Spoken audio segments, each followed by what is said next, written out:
take a few moments wrapping up your conversations. That would be terrific. Nice to see you all for this wonderful Yin class today. It is Yin today.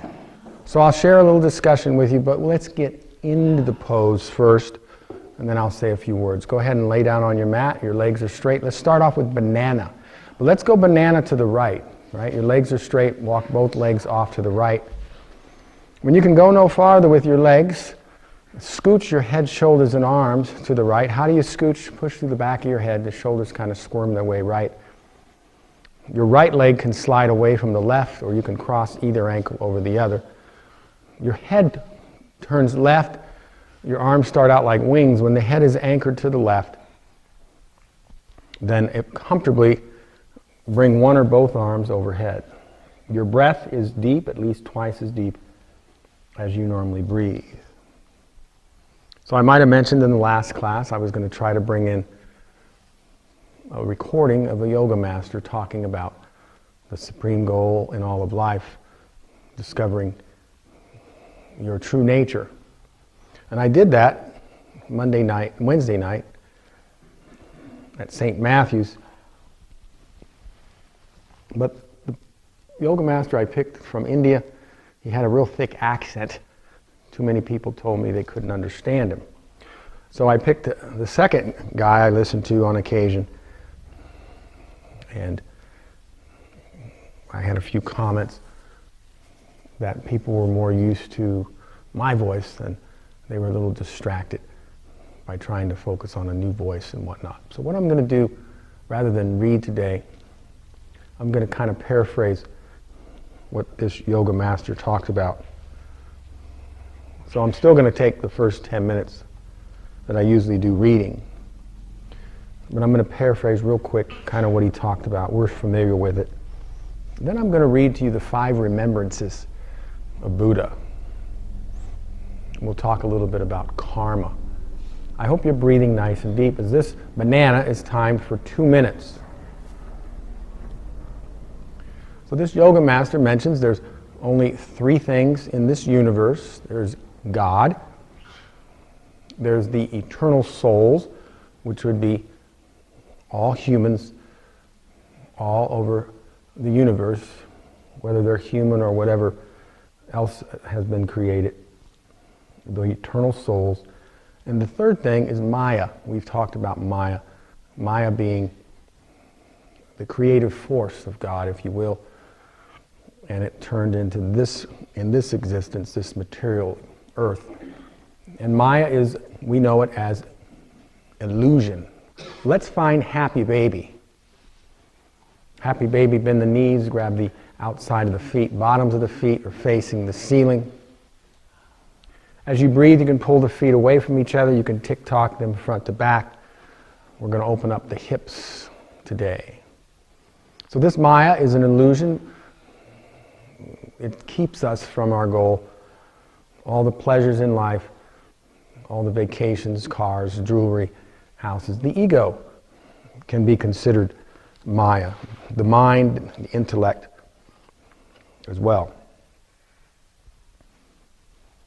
So this master went on to say, is there anything we need to do to find enlightenment? And the answer is only by God's grace will you find enlightenment. Let's release from happy baby and find banana to the left. So your legs are straight, walk both legs over to the left. When you can go no farther, remember both butt cheeks are flat on the mat, right, Susan? Absolutely. When you can go no further, scoot your head, shoulders, and arms to the left. Push through the back of your head, squirm those shoulders. Arms can start out like wings until your head turns right. And then the arms can comfortably go overhead. You could slide the left leg away from the right one, or you could cross one ankle over the other. You choose which ankle you prefer. So he went on to say that it's going to be impossible for a human to experience God because we have to use our intellect and our mind when God is invisible. So the only way to find it would be in this human birth is your one shot to find that kingdom within. There's no guarantee where you're going to be upon your death. He also mentioned, how do we get God's grace? And the word he used was to surrender. And he wasn't talking about using your voice and saying that I surrender. He's talking about surrendering your mind, and use just as much energy on that search for God in meditation as you have used on your search in the material world. All the energy you've been wasting, and me, to find happiness can be now utilized to find God. He made a point also that it's impossible to be a non-believer in God, that there's no such thing as an atheist, because everyone desires happiness. Every soul desires happiness. And where can happiness be found? That would be, that eternal happiness would be in God. So however you want to define it, we are a part of God, and we're always searching for happiness, one and the same. Let's find a happy baby one more time. So it would have been a little difficult for me to put the recording in since we're videotaping this yin class. So I decided to kind of just paraphrase. And that was about 15 minutes. We listened to that Swami Nikalanda out of Austin, Texas.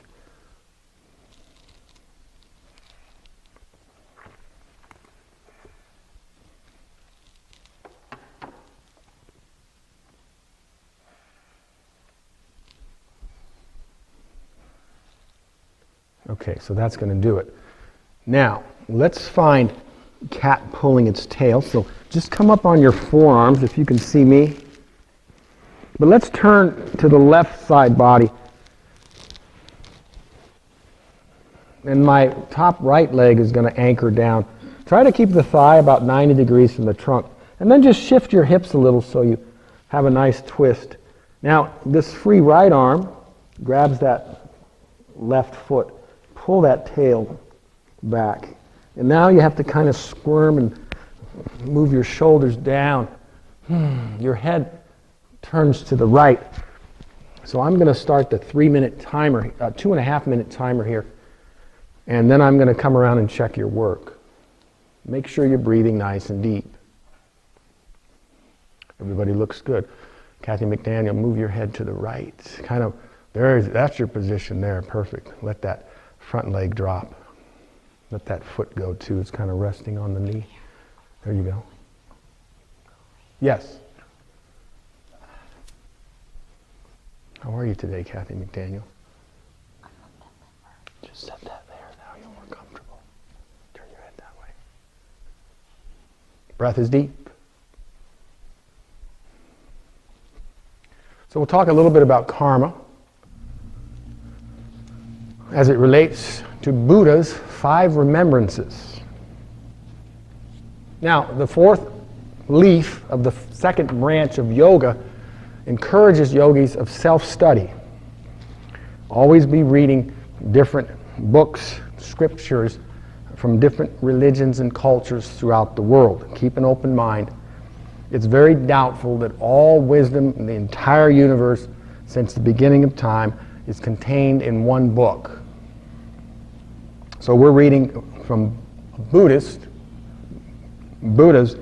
5 remembrances, and as we finish the reading, it actually references the Dalai Lama, who is a Tibetan, that follows these 5 remembrances, or he reminds himself since he was a child. So let's read a little. There's a simple Buddhist daily practice that also helps to keep the ego mind grounded and aware of its reality.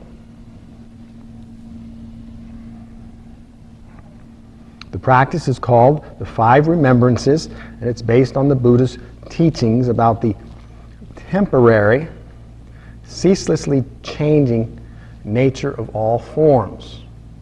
The ego clings to a false sense of permanence, a false self, and this practice helps cut through that as well. The 5 remembrances are as follows.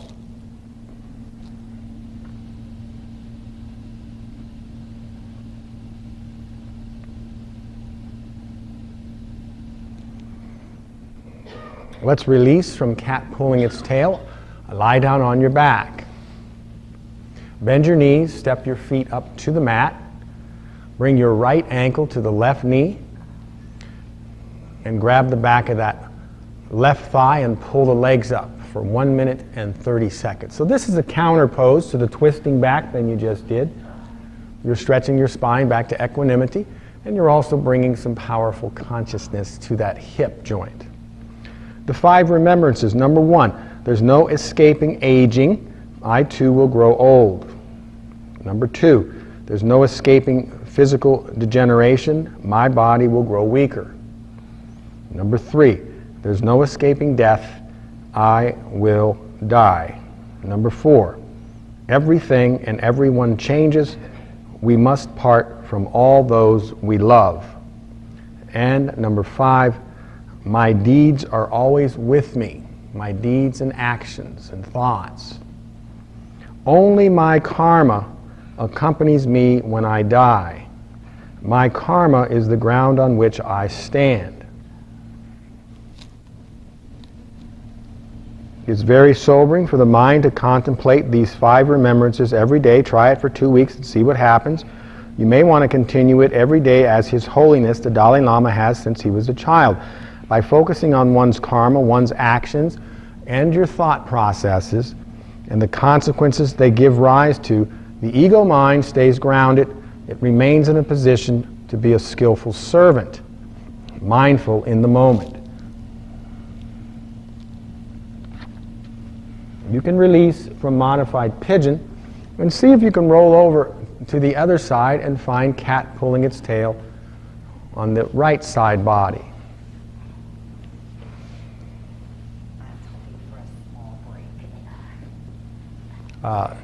No, you're fine. I'm watching and waiting. So Susie, you're going to pull, wrong tail, Bobby.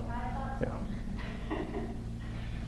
Your head turning left. Try to get the shoulders down. And that top knee, try to bring the top knee's thigh to 90 degrees to the trunk. So that gives you a better twist. Good. So karma, as you sow, so shall you reap. Just like Christ said, karma, same thing. If you're going to put foul substances in your body, it's very possible you could find a sickness or disease. If you're a jerk in the previous lifetime, unless you get rid of that karma, it's possible you'll be a jerk in the next lifetime. Many habits that you're trying to overcome in this lifetime, whether they're physical habits or mental ones, very possible you've carried it over from a previous life, according to yoga. And also, it sounds like Buddhism as well. I hope you're breathing nice and deep. You have about 1.5 minutes to go. The best example I can give you of karma is I taught yoga to a woman at Harrison Hills. She came to about 3 classes. She said she was really enjoying the classes. I really wish that my husband could come to class, because you mentioned that Deepak Chopra said that if a man practices meditation, he could add 12 years to his life. I said, well, why don't you bring your husband into class then and have him experience the yoga that you're enjoying? She said to me, I won't do that. I don't think he's going to come because he's not a people person. I said, well, maybe bring him in. We're really nice and warm and cozy here. Maybe he'll come. No. He's just not a people person. So me being the teacher that I am, I said to her, well, I'll tell you what, it's very possible that he wasn't a people person in his previous life. He's not a people person in this life, and it's very possible, according to yoga, in his next lifetime he won't be a people person either. Unfortunately, I never saw that woman again. But even though we lose a little income, it serves as a lesson, right? I'm using her story to help you understand what karma is. So some good came out of it. Let's release. As you release, you can bring your body back to your back, bend your knees, step your feet up on the mat, and just like last time, this time take your left ankle on the right knee and grab the back of your right thigh. And bring in the breath, a minute and a half. So yoga urges us to meditate. Yoga wants us to clean up all the things that we're supposed to be working on, and only you know. Some people have problems. They'll never tell anyone what's going through their mind. So with meditation, as Yogananda says, you can recauterize your brain, rewire it to become as pure as you can be. Be ye therefore perfect, even as your Father in heaven is perfect. Then in your next lifetime, right, if this man opens his heart up, if this man that is not a people person starts loving more, changing his character, becoming more warm and understanding and patient, then his next lifetime will be more fulfilling, or he may live it more abundantly. And that's what yoga is all about, is meditation for transformation.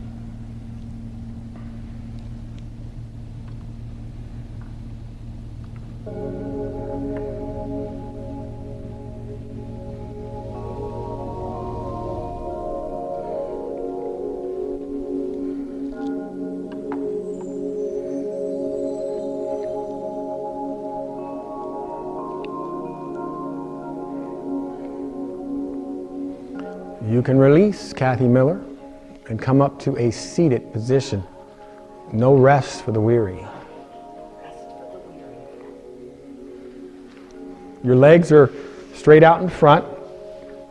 We're going to take first just the right leg back. Adjust the left leg in such a way that you're sitting up as straight as you can. And for the first minute and a half, find a deeper lateral bend than banana to the left. You're looking straight ahead. Your breath is deep with each exhale, surrendering down a little more. Perhaps your head can drop like a rag doll so that ear gets close to the shoulder. Your ear and your shoulder, they're so loving to each other. See if you can kiss your ear, into your shoulder.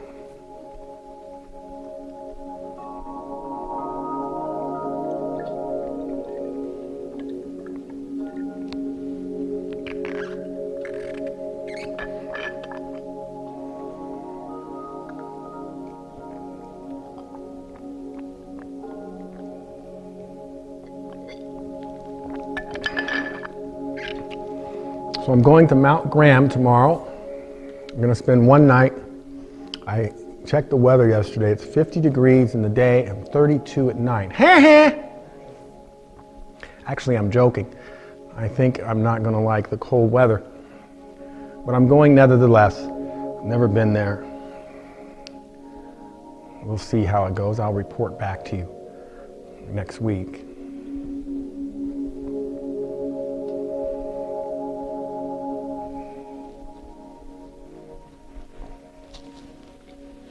You can release.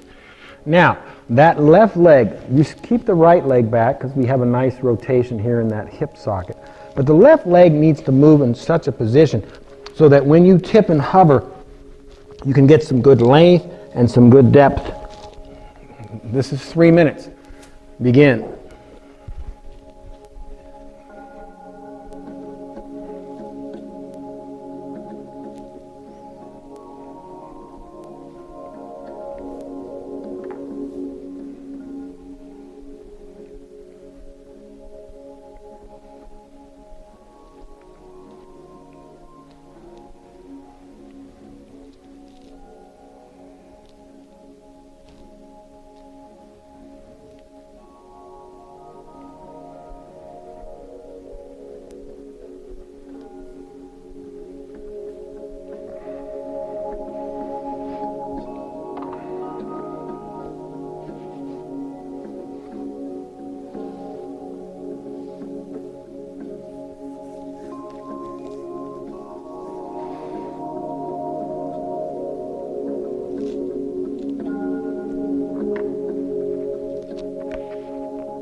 Make sure you're breathing nice and deep. In and out through the nose.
You can come on out.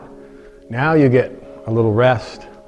You get 1 minute for counter pose. Straighten that leg, move any way you want, right? You could do windshield wipers, hug the knees, arch pose, or you can do nothing, right? But you only get 1 minute. Or you can do reclining easy pose, like Susan's doing. Little reclining easy pose, grabbing the toes and stretching the ankles.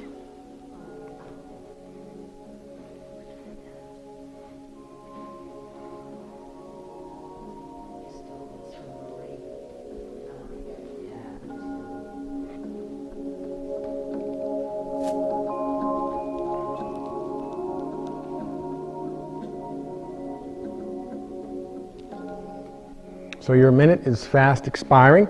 Does anybody know what's next? Okay, that's a great idea. Let's sit up and bring the left leg back. Remember, once the left leg draws back, and if the left leg drawing back is not going to work for you, then just bring it to front. But once the left leg draws back, you have to adjust the right leg so you're sitting straight up and down. The reason you're sitting straight up and down so you can find for 1 minute and 30 seconds a lateral bend to the right. Begin. Don't forget you're breathing nice and deep.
Just like last time, right? As you come out, you're going to move that right leg in such a way so you can tip and hover and get some good depth and then drop down and head to knee. You'll notice perhaps that if your arms are extended, that helps the side body to stretch. It helps to straighten that spine, kind of reset it from that lateral bend you just did. So that's why we're not going to take a break after the lateral bend. You're doing it right now, right?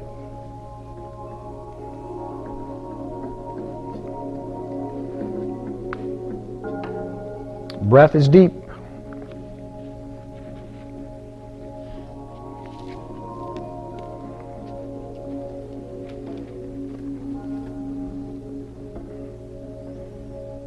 So as I'm finishing up this book, I'm on the last page and a half. This awakening Kundalini. We read about that, raising your consciousness up to a high level. The author writes, years ago while I was in meditation,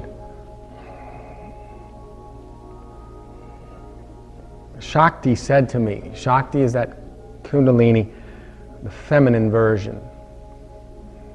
Shakti said to me, you know, it's your consciousness. You can change what you are investing it in.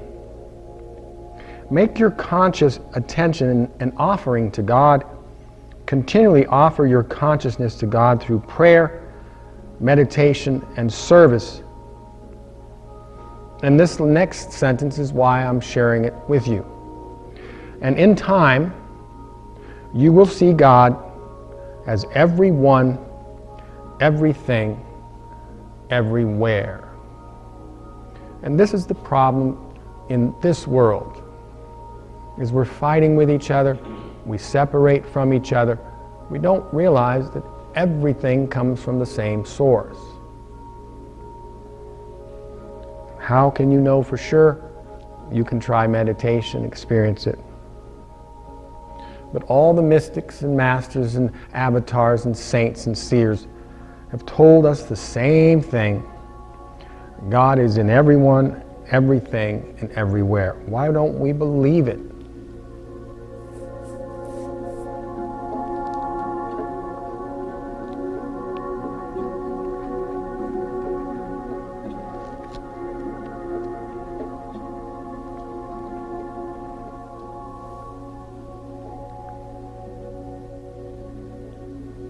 That's what yoga teaches as well. There's no separation between us. Unfortunately, religion will separate us. That's too bad.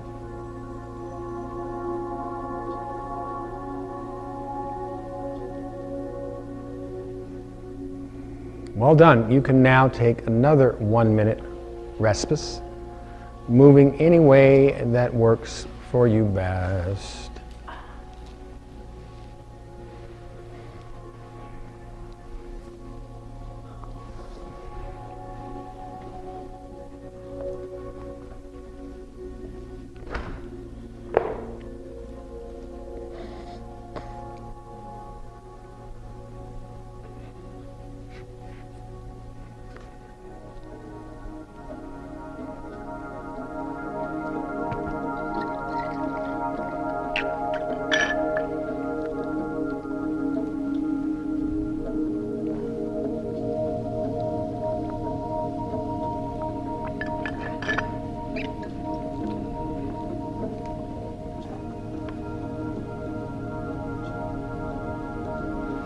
Now, I'm going to join you in this next sequence because it's so pleasurable.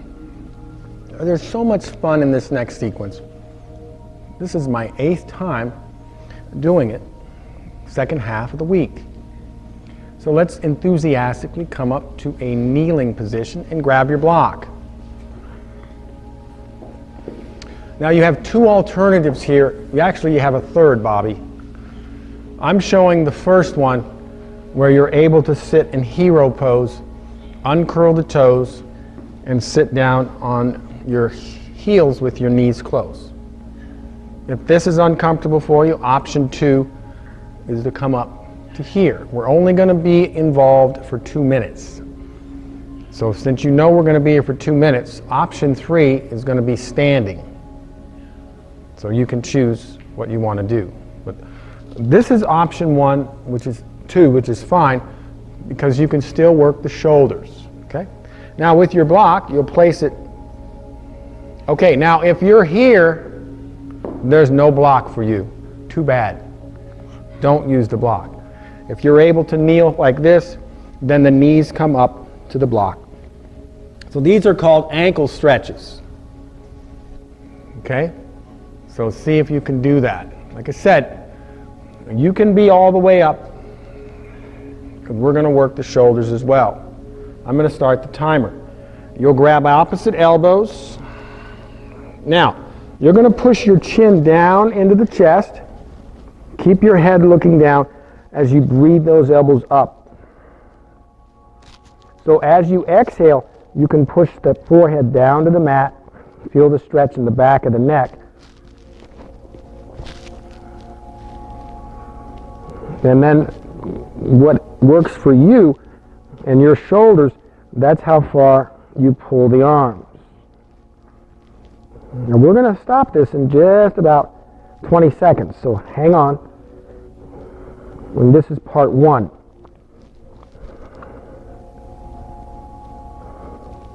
Now, counter pose, just lay your head back, look up at the ceiling, and pull those arms back for 10 seconds. 6, 4, and release. That's part 1. Part 2, Susan. Interlace, soften your face. Interlace the fingers. Flip the palms. This time, for the first 50 seconds, your head looks up to the ceiling. Bring the fingers and backs of the hands. Hold there. Breathing. So we're doing a lot here. We're opening the ankle joints, stressing the knee joints, where your lower meridians run. Stomach, spleen, gallbladder, urinary bladder, kidney, and liver meridians. We're opening up the upper meridians too, the finger joints, the wrists. The upper meridians run through the fingers all the way up the arms. Heart, lungs, small, large intestines, pericardium, and sangial meridian. Drop your head down, pull the arms back for 8 seconds. 5, 3, and you can release. Come all the way off the block. Disappointed, I know you are, to have to come off the block. Just set the block aside. You can lean forward to table pose and curl the toes. But no rest. You're going to come here with toes curled. You're still going to rest the ankles. Come on up. No hands on the mat. And for 1 minute and 30 seconds, try to draw the thumbs to touch or the hands on hips. Give me a gentle modified camel as I begin the 1.5-minute timer. So we're moving away from the other sequencing of forward folding. We're moving into a little shoulder work and some back bending with our melting heart coming up next and our Spinks, which we almost always do every single class.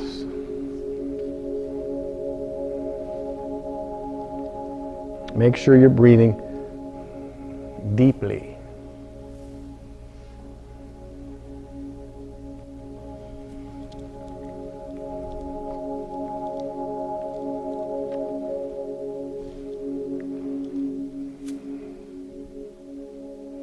"40 seconds. Hang in there.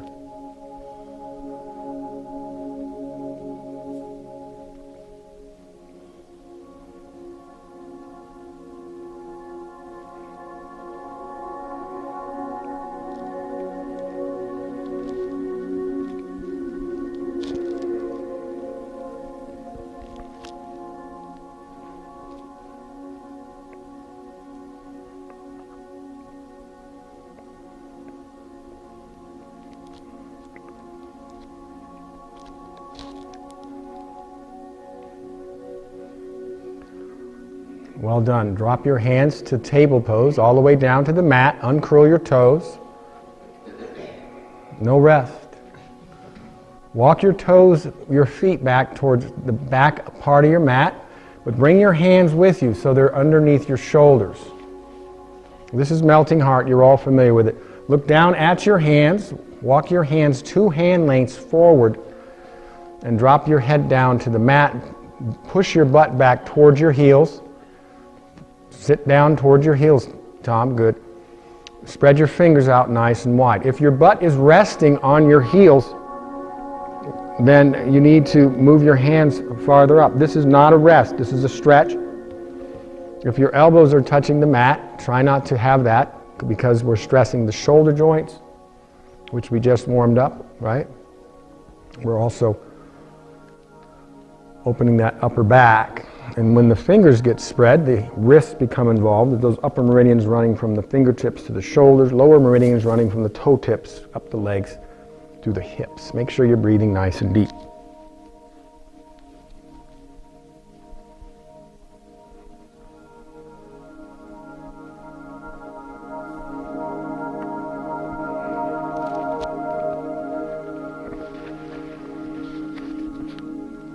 So I'd like to have a voice talk to me during meditation. Give me a little advice. That's fascinating.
Now, gracefully work your way to Spinks, all the way down on your stomach and forearms, right? Your stomach and forearms.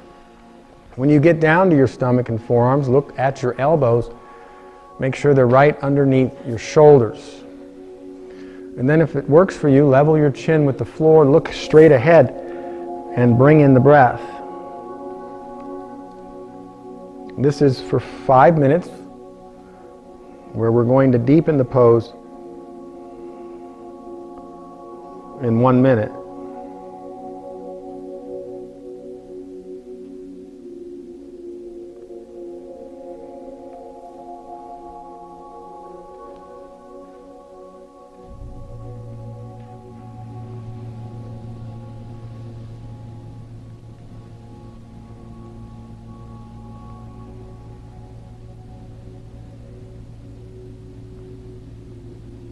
Each time you exhale, try to lift that heart up from the mat a little bit, push it back towards your heels.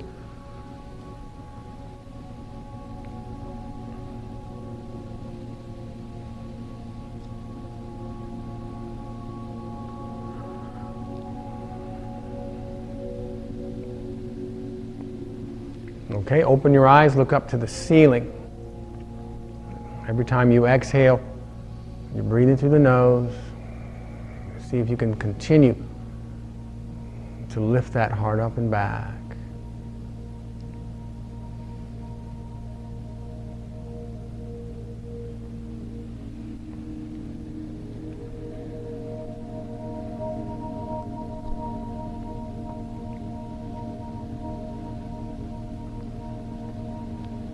"30 seconds, hang in there."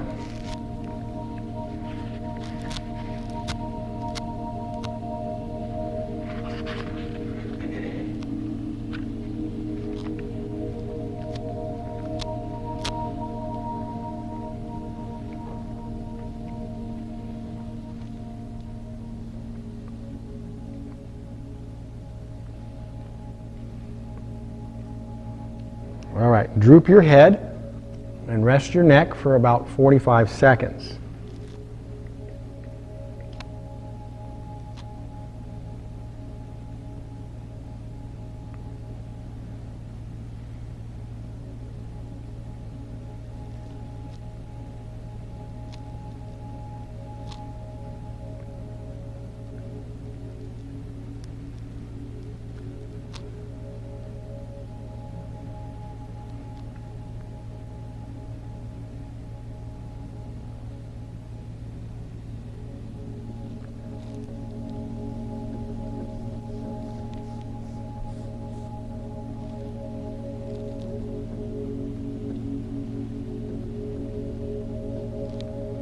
Okay, let's bring the head back up. Take a full minute to reestablish Sphinx. You've been out for 45 seconds. You got to bring that breath in again, level that chin. But just as important, lift that heart a little bit on the exhale so you can get some more feeling, some more energy flowing in that spine. I'm going to cue you in about 35 seconds to push to Cobra if it works for you. Of course, that's when you push your hands into the mat and try to straighten your arms. And then the last 20 seconds, we'll do a little swan. When you get to swan, when you bend the knees when I cue you, be careful of that.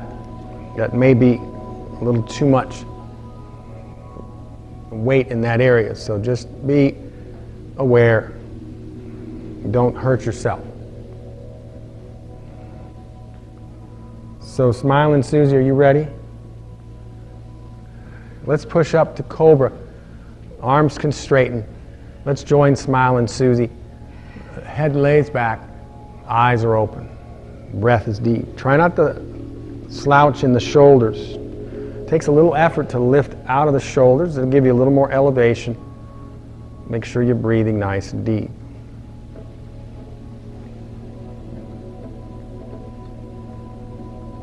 "30 seconds. Hang in there.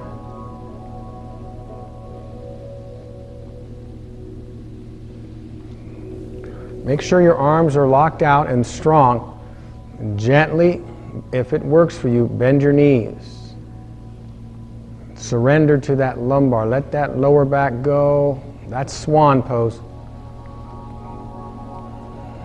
If anyone can touch the heels or toes to the back of their head, we'll give you 10% off your next class.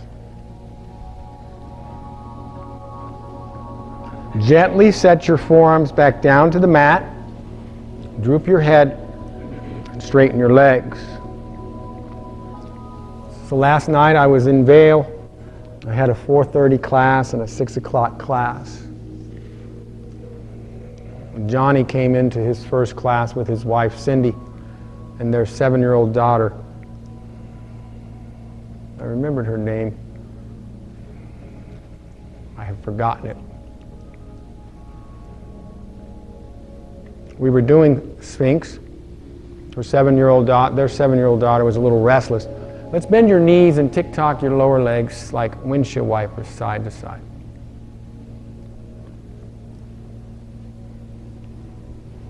She was restless. She's only 7. But when we got to Spinks, I told her about a minute before that there's a bonus round coming. You can push up and back to Child's Pose. Child's Pose, you're on your hands and knees, sit your butt back towards your heels, drop your head to the mat. So she perked right up when we gave her some attention. And we bent the knees and I said, "Dory," I think her name wasn't Dory. I'm thinking of some other Dory. Let's say her name was Dory, why not? If you can touch your toes to the back of your head, you get 10% off your next class. She didn't quite get it at first, but the rest of the practitioners were encouraging her. And her mom kind of helped a little bit too. And I'll be darned if she didn't touch the toes to the back of her head. Of course, I knew she could do it because she's only 7. But her father smiled brightly. He was very happy with the class. He has some health issues. And he seemed very interested in coming back. He found great value in relaxing his mind.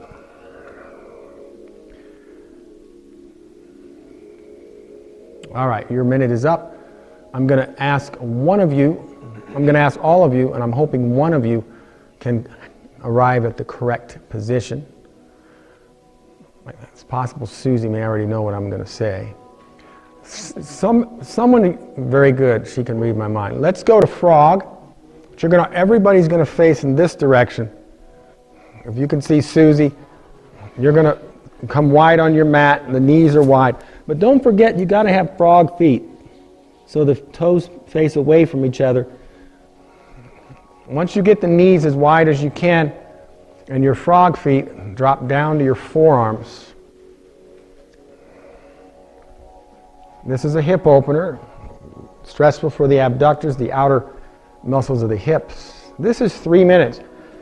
Recommended 3 to 5 minutes. To get energy into the hips, you can, of course, breathe the butt backward. Just move it an inch or two back toward the heels. Feel that energy, right? And then just come out of it every now and then too. There's just a subtle way to get some consciousness into the hips, moving, breathing the butt back and forth.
Got about 1:10. Hang in there.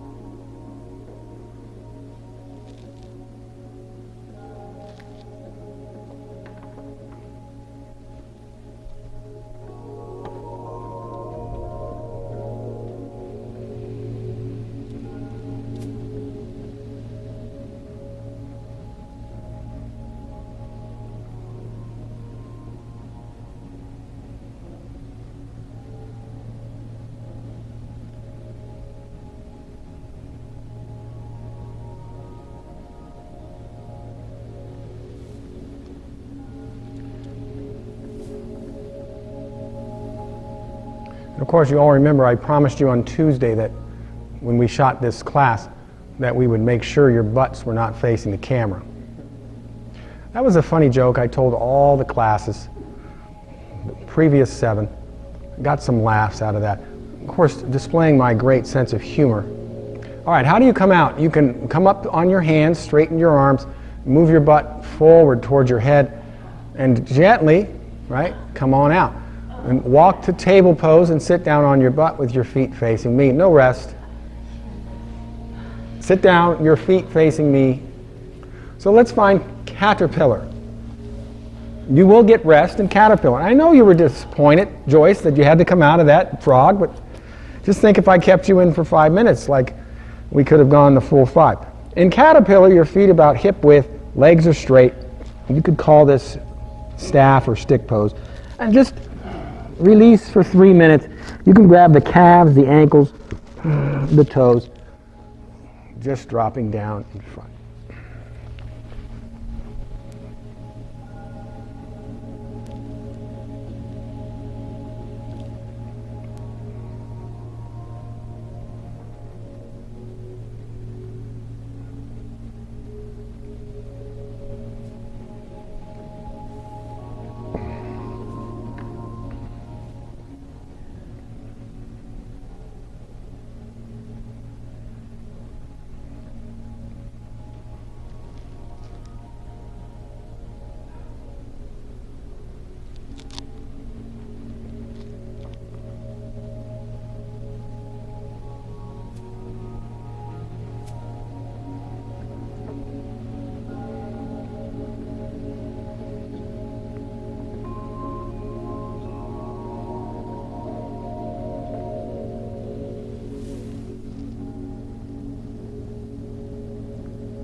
release.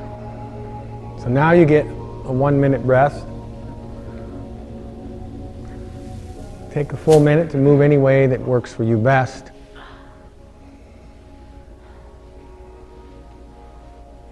Now this last 7 minutes of active involvement coming up, back to back bending, after this active part of the class, we've done it before in Spinks and Melting Heart, we're going to wind down after that. To me, the winding down, we'll do a twist, but you don't have to really stay that involved. You'll be on your back. So I'm hoping to get good attention from you these next 7 minutes or so.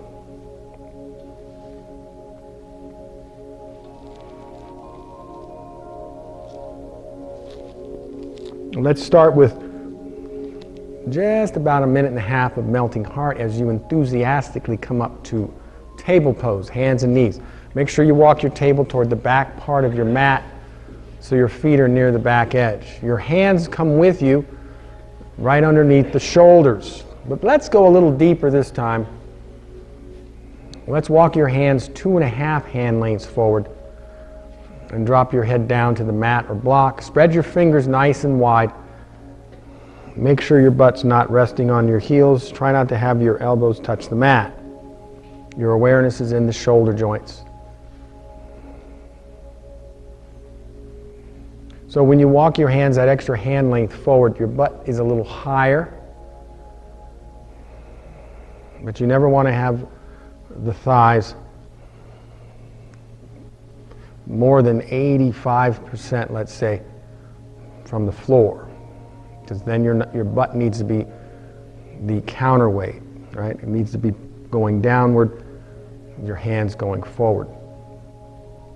So you don't want your hands too far out in front.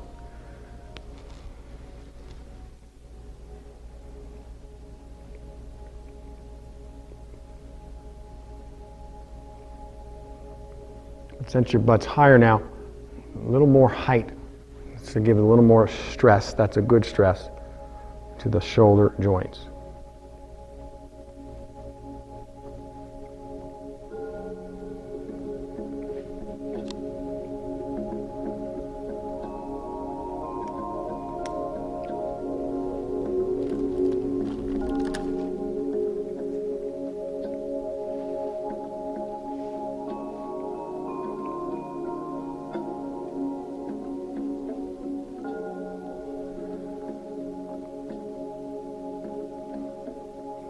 Let's gracefully move to Sphinx. So you're going to come all the way down to your stomach and your forearms. When you get down to your stomach and forearms, look down at your elbows. Make sure they're right underneath the shoulders. And then look straight ahead. Level your chin out with the floor and bring in the breath. So this is our last 5 minutes of active involvement. Hang in there with me. After this, we'll begin to wind down. Each time you exhale, I always say, lift that heart up and back.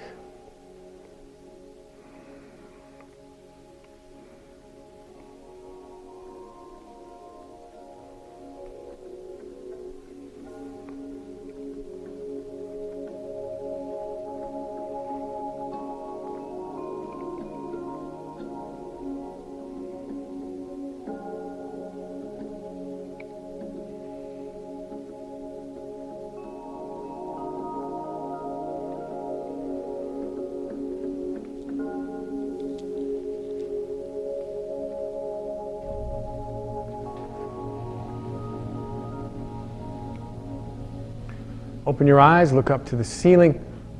1 minute. 1 minute. Good.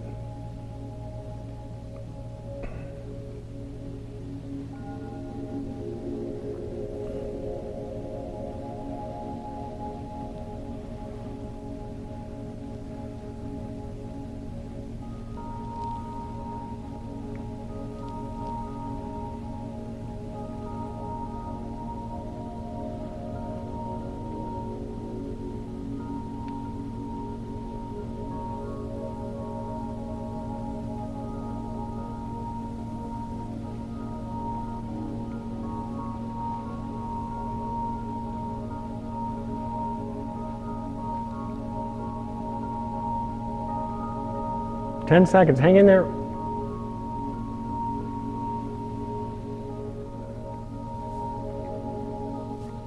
Okay, droop your head and rest your neck for about 45 seconds.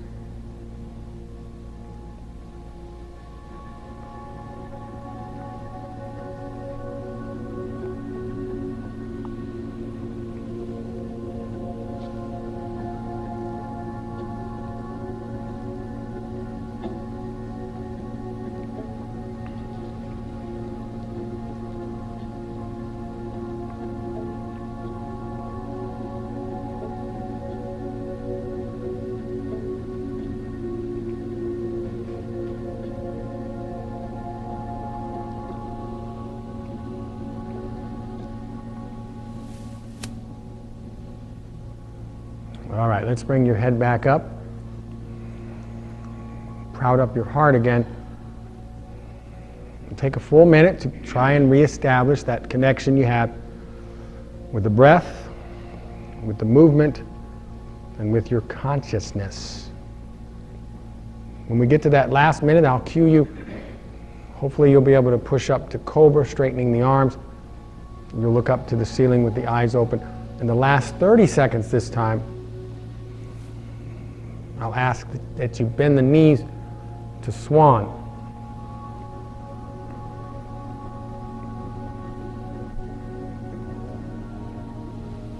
Make sure you're breathing nice and deep.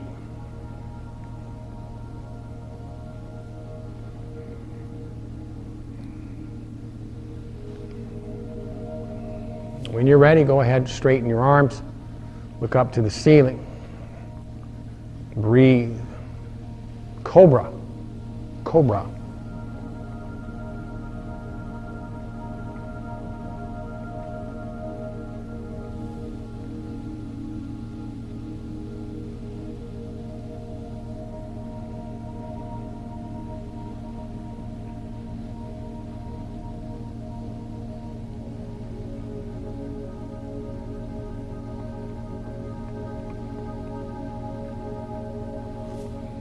Bend your knees. Be careful there.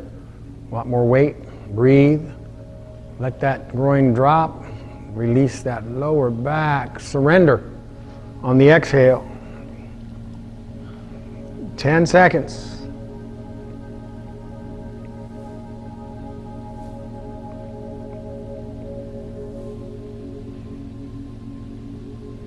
Gently drop your elbows back down to the mat, your forearms.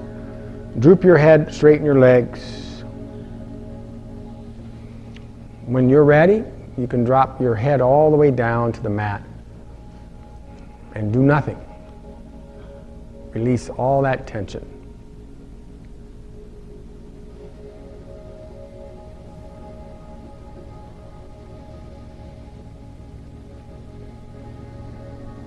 You could bend your knees and tick-tock your lower legs side to side like windshield wipers.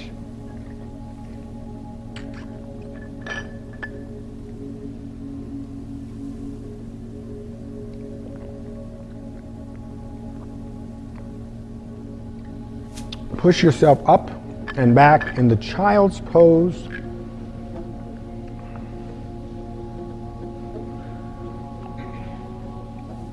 So your mentality now is winding down. We're going to wind down now. We've got just about 6 minutes left of class. And then, of course, we have our 5-minute guided meditation today. Today we're going to take you on a trip in the clouds.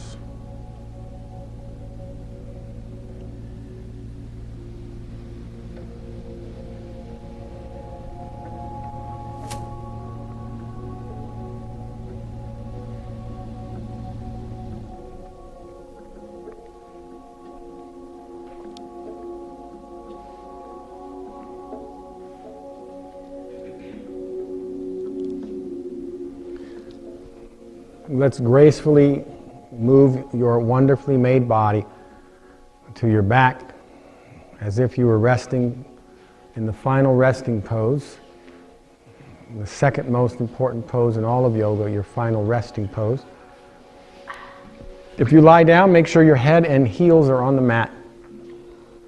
You don't have to move much anymore. Your eyes can shut. Don't even have to open them up again until you hear me ring the chime. But let's find twisted root, though. Remember I said we're winding down. You guys look like you're already ready. Bend your knees. Step your feet up to the mat. Cross your right leg over your left. Make sure that you stack the knees. So, just a second. Yeah, just cross your legs like you're wearing a mini skirt. So your knees are stacked on top of each other. A little more, look to your right, Dory. Barbara, you got your left on top. Your right is on top. Drop both legs to the left. Your head turning to the right. Your arms start out like wings. When your head anchors right, you can carefully draw the arms up overhead. Breath is deep. So this is called twisted root. You could elect to cross the legs twice, just like eagle pose if you want. But crossing the legs once is plenty.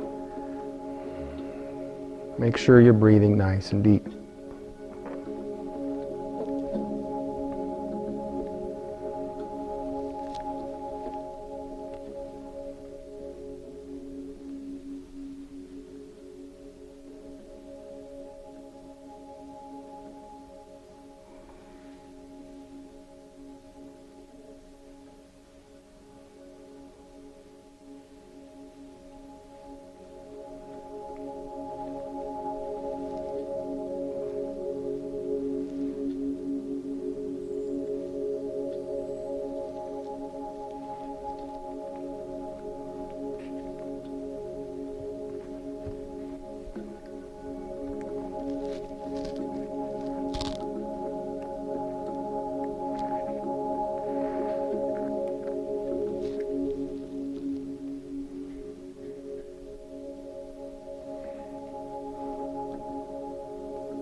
Let's bring the knees back to center.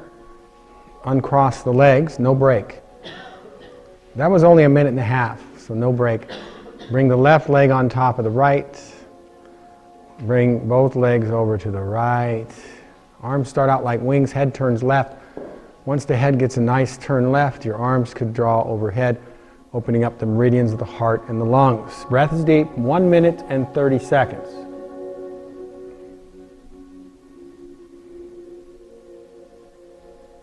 So twisting at the end of class, good for the nervous system.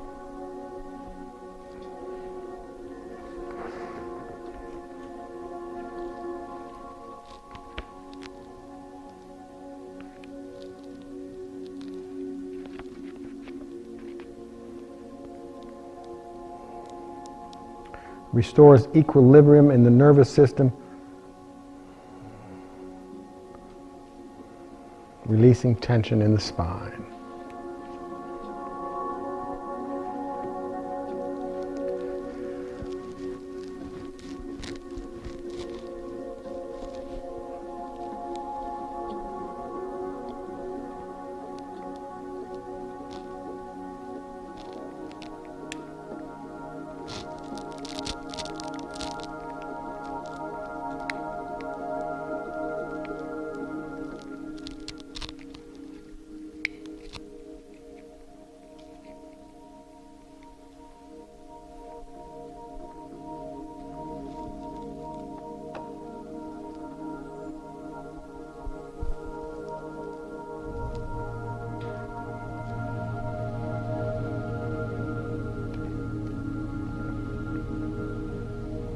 Time. That's going to do it.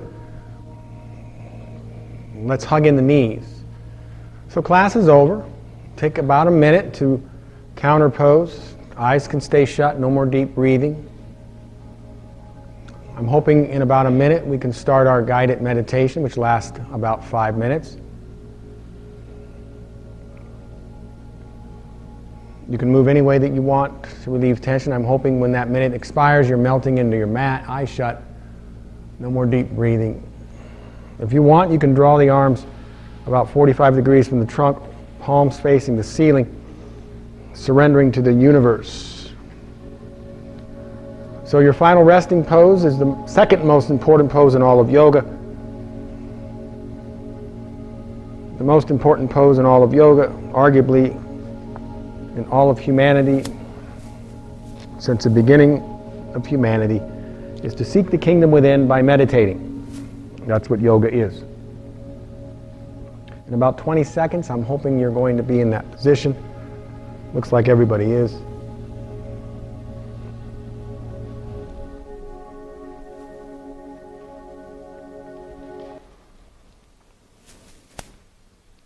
Let's take the first minute or so and follow the breath. You're breathing in and out through your nose, gently and normally.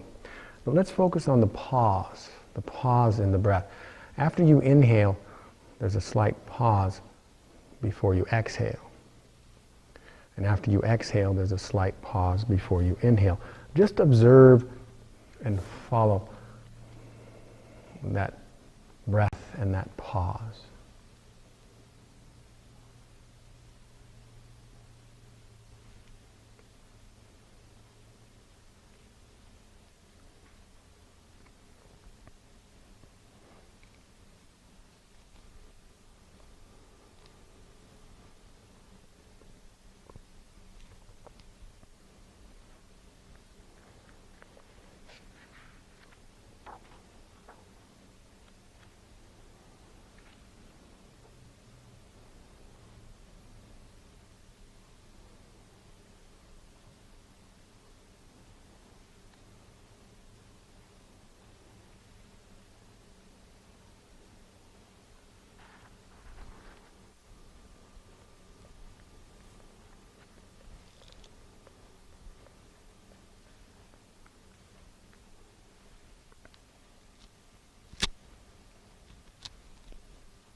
Let's move away from you following the breath. No more observing the pause. And let's move into our meditation. Release yourself to peace and tranquility. Let's prepare to go on a trip in the clouds. Instead of lying on the mat in this room, picture yourself stretched out on a small hill, resting on a soft plot of grass. Sink into the grass and let go.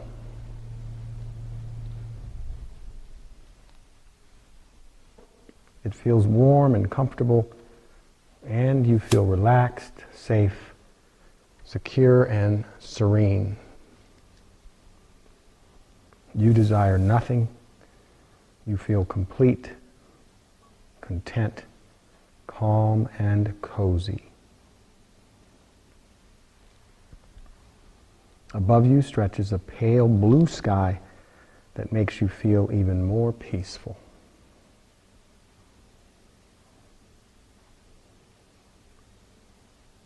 Feel the sun on your face and the cool breeze passing over you. You're free from all anxieties, all worries and wants. And look, there's a bird doing loop-de-loops and swirls in the sky, flying free.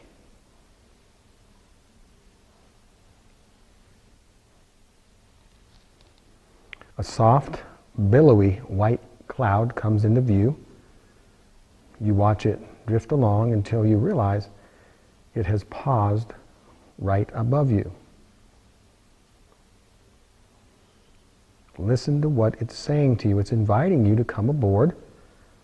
Don't hesitate. Don't be afraid to climb aboard.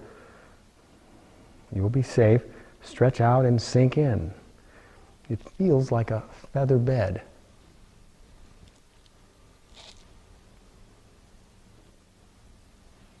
Trust, relax, and let go. Just drift around and experience what feeling carefree is all about as a puff of wind lifts you upward.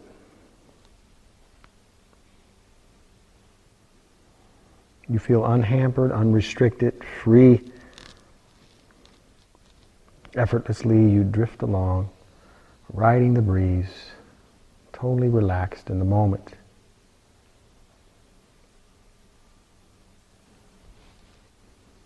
Indeed, you've never felt so free, so unburdened and at rest. It's as if you were the cloud with all its attributes.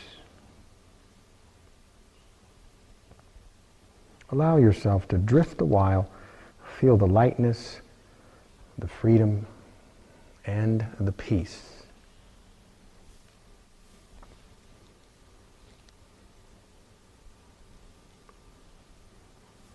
Hold on to this sense of peace as your cloud drifts back over the grass.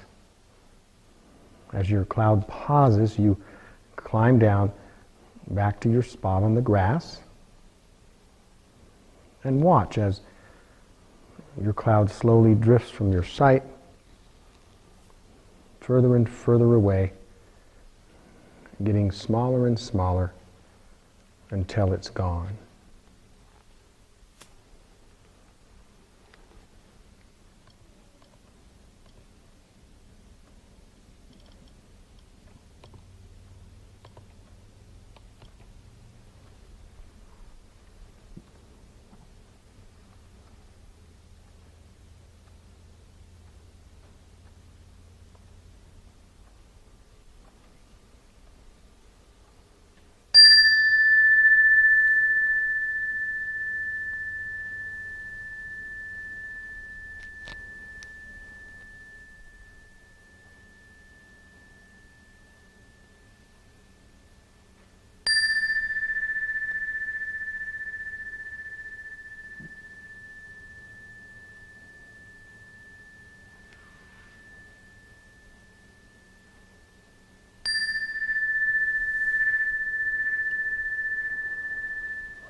As you find your way back into this Maya, right, this illusionary world, see if you can gracefully make your way up to a comfortable seated position.